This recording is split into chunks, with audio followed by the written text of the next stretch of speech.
আমার বাসায় এমন কোনো জায়গা নেই যেখানে হচ্ছে আমার মেয়ের ডল নেই। প্রত্যেকটা জায়গায় সে ডল রেখে, রেখে ভর্তি করেছে। আর এগুলোকে পরিষ্কার করে গুছিয়ে রাখতে আমার এত টাইম চলে যায়। আমার বাসায় যারা আসে তারা আমি যখন দুপুরের খাবার খাই, প্রত্যেকে আমাকে জিজ্ঞেস করে যে, "এত দেরি করে কেন তুমি খাবার খাও? এটা তো শরীরের জন্য ভালো না।" তো তাদেরকে কি করে বুঝাই যে আমি এগুলা না গুছিয়ে খেতে পারি না। যেহেতু আমি মেক্সিমাম টাইম আমার বাসায় থাকি, তো অগোছালো জিনিস তো আমার ভালো লাগে না। যে কারণে হচ্ছে আমার প্রতিদিন দুপুরের খাবার খেতে অনেকটাই লেট হয়ে যায়। ঘড়ির টাইম দেখে নিশ্চয়ই বুঝতে পারছো আমার কিন্তু এখনও খাওয়া হয়নি। কারণ এগুলো গুছাতে আমার প্রচুর টাইম লেগে গেছে। যেহেতু ঘরে থাকি আর আমি নিজের কাজ নিজে করি, হেল্পিং হ্যান্ড দিয়ে কাজ করতে আমার ভালো লাগে না। তারপরেও বেশি কাজ পড়ে গেলে ওগুলাতে তারা এসে হেল্প করে।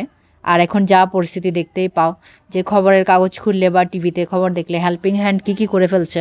তো এগুলো ভাবলেও হেল্পিং হ্যান্ড রাখতে ইচ্ছে করে না। আর আমার হেল্পিং হ্যান্ডের কাজ ভালোও লাগে না। যে কারণে একটু কষ্ট করে হলেও আমি নিজের কাজ নিজে করার চেষ্টা করি। এরপরে হচ্ছে স্নান করেছিলাম, খেয়েছিলাম। তখন প্রায় ৪টা ৪:৩০ বেজে গেছে। তো আর কোনো ক্লিপস আমি নেইনি। এখন সন্ধ্যা হয়ে গেছে। তো আজকে একটা নতুন জিনিস ট্রাই করলাম। দেখে নিশ্চয়ই বুঝতে পারছো যারা এটা খেয়েছো বা যারা এভাবে করো, বিনি ভাত রান্না করব। আগে কখনোই করিনি। আসলে আমি আমার লাইফে এটা খাইওনি কখনো আমার বিয়ের আগে। তো বিয়ের পরে এটা আমি আমার হাসব্যান্ডের কাছ থেকে দেখেছি, সে খুব ভালো রান্না করতে পারে এটা। তো ওর কাছ থেকে শেখা যে বিনি ভাত এটা এভাবে খাওয়া যায়। এর আগে কিন্তু কখনো আমি খাইওনি।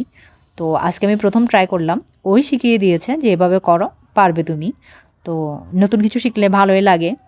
আর খেতেও কিন্তু দারুণ হয়েছিল। রান্নাটা বেশ ভালো হয়েছে। খুব অল্প করে ট্রাই করেছিলাম। আসলে আমার বাসায় অত বেশি লোকও নেই। তো দেখো, এটা দেখতে যেমন সুন্দর হয়েছে, খেতে কিন্তু তার থেকে বেশি টেস্টি হয়েছে। আমি অল্প করেই খেয়েছি।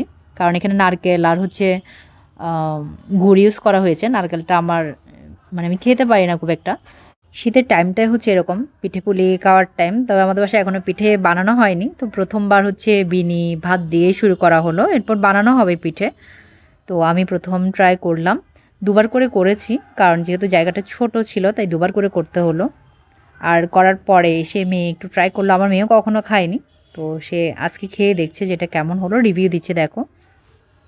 আমার মেয়ে হচ্ছে এখানে একটু ভেবেচিন্তে রিভিউ করছিল। কারণ সে জানে তার মা করেছে। কারণ তার মা তো আগে কখনো করেনি। তো সে বুঝতে পারছিল না আসলে কি বলবে। তবে খেয়ে ভীষণ খুশি হয়েছে এবং দুভাবে সে ট্রাই করেছে। গুড় ছাড়াও করেছে, গুড় দিয়েও করেছে। তবে আমার মনে হয়েছে গুড় দিয়ে খেলে একটু বেশি টেস্টি হয়।